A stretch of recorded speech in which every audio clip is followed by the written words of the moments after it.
Hi hello everyone, welcome back to my channel సబాతికి vlogs.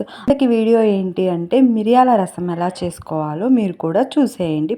అందరు బాగున్నారా? స్కిప్ చేయకుండా లాస్ట్ వరకు చూడండి. టమాటాలు అండ్ చింతపండు తీసుకొని బాగా కలుపుకోవాలి, రసం వచ్చేలాగా. కలుపుకున్నాక అందులో టేస్ట్కి తగ్గట్టు వాటర్ యాడ్ చేసుకొని కొంచెం పసుపు కొంచెం సాల్ట్ యాడ్ చేసుకొని బాయిల్ చేసుకోవాలి. మధ్యలో కొంచెం కొత్తిమీర అండ్ కొంచెం కరివేపాకు కూడా యాడ్ చేసుకొని బాగా బాయిల్ చేసుకోవాలి. బాయిల్ అయ్యాక పక్కన పెట్టుకోండి. ఈలోపు మనం మిరియాల రసానికి కావాల్సిన పొడిని ఎలా తయారు చేసుకోవాలో చూసేయండి.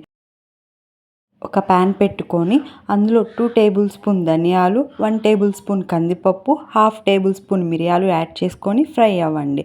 లైట్గా ఫ్రై అయ్యాక 2 or 3 ఎండుమిర్చి అండ్ కొంచెం కరివేపాకు యాడ్ చేసుకొని ఫ్రై చేయండి. లాస్ట్లో కొంచెం జీలకర్ర యాడ్ చేసుకోండి.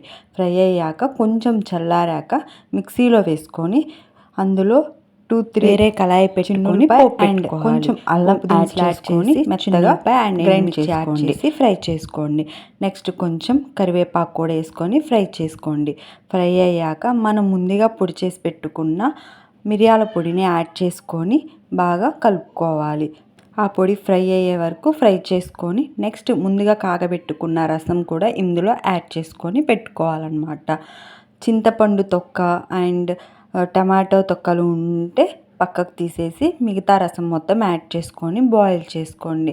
ఒక 10 to 15 minutes బాగా మరిగే వరకు బాయిల్ చేసుకోండి. అంతే అండి, సింపుల్గా మిరియాల రసం. చాలా హెల్దీ అండ్ జలుబు చేసినప్పుడు, వెదర్ చేంజ్ అయినప్పుడు, గొంతు మారినప్పుడు వేడిగా తాగితే చాలా హాయిగా అనిపిస్తుంది గొంతులో కూడా. మీరు కూడా ఇలా ఒకసారి ట్రై చేయండి. దీనికి కాంబినేషన్ ముద్దపప్పు వేసుకొని మిరియాల రసం తింటుంటే ఆ టేస్టే వేరు. మీరు కూడా ఒకసారి ట్రై చేయండి. మీ స్టైల్లో మిరియాల రసం ఎలా చేస్తారో కామెంట్ సెక్షన్లో కామెంట్ చేయండి. Please subscribe. బాయ్.